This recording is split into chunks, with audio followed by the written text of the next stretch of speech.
Now, of course, as I mentioned there are lots of us here who welcome Folau's victory, but of course don't support discrimination or denunciation of homosexuals or anyone else based on their sexuality, their race or their religion. But there is one group of people that the so-called progressive left always seem happy to denounce. Before I moved to Sydney, I lived in Bathurst. Has anyone heard of Bathurst? All right, yeah, Bathurst is it's like famous for the car racing, you know, like the Bathurst 1000 races, and less famous for like the Bathurst 1000 racists. Right. Oh, I'm half Asian, by the way, like that's why my face is weird. Well, identity issues aside, what I might need to tell you about that person is that she is a comedian.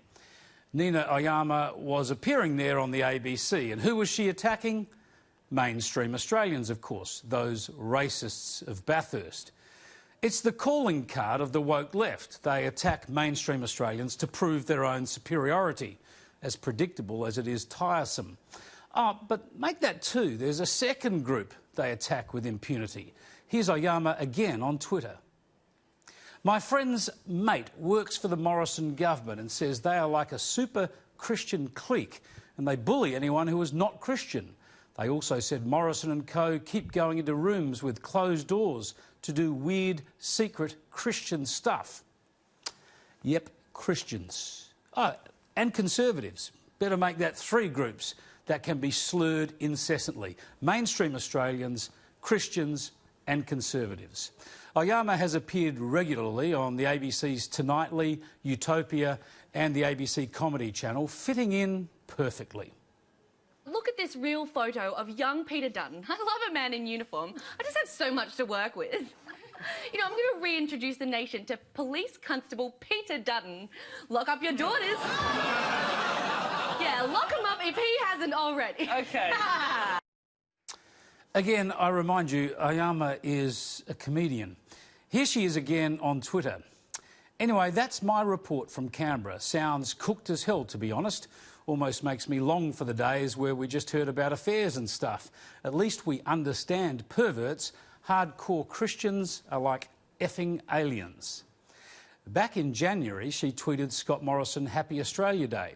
Literally everybody hates you. Nobody voted you in. Go F a piece of coal, you useless loser. And in November last night I saw an Instagram of Scott Morrison bored and playing on his phone at the Taylor Swift concert. Like, we've put up with lying, climate change denying, homophobia and torturing kids on Nauru. Let's vote this C word out. And last year, during the leadership strife, rumour is Malcolm Turnbull has no backbone because he got it surgically removed so he could... Well, honestly, it's not worth repeating. Try to imagine the ABC's outrage if a Sky News commentator made such vile comments about a Labor or Greens MP or an activist. And this is the same lot who were celebrating the sacking of Folau, apparently for intolerant posts. As Oyama demonstrates, you can disparage and vilify the mainstream, Christians or conservatives at will. In fact, it's almost expected if you're in the taxpayer-funded ABC enclave where entitlement and victimhood prevail. Here's Oyama again last week. People who are angry at the ABC and the arts for getting too much funding in Australia are so effing dumb. We lose literally funding every day. How are you still mad? It's like watching someone complain about being constipated while liquid runs down their legs.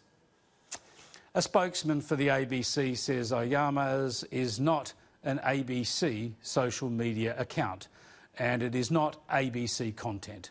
Nina is not employed by or contracted to the ABC. Not employed or contracted perhaps, but guess who featured on the ABC's Spicks and Specks only a fortnight ago? Final guest tonight is a comedian who once for a joke wrote in her bio that she ate bugs as a dare and secretly liked it and is now sick of it being repeated wherever she goes. Please welcome full-time bug-eating weirdo Nina Oyama. Likewise, she's appeared this year on the ABC's Triple J and the ABC Radio National's Let's Get Quizzical. In a Sydney Morning Herald feature in August, Oyama is portrayed as an up-and-coming comedian. From podcast to utopia, comedian Nina Oyama discovers her funny bones. And she spoke about her switch to vegetarianism. I read a lot of news, and I read one too many articles, she said. It was an article about climate scientists who have stopped flying and stopped eating meat because of the future for their children. I stopped reading it and started crying. And she switched to vegetarianism. That's one thing about the ABC comedians. If you can be bothered looking closely enough, eventually they're hilarious.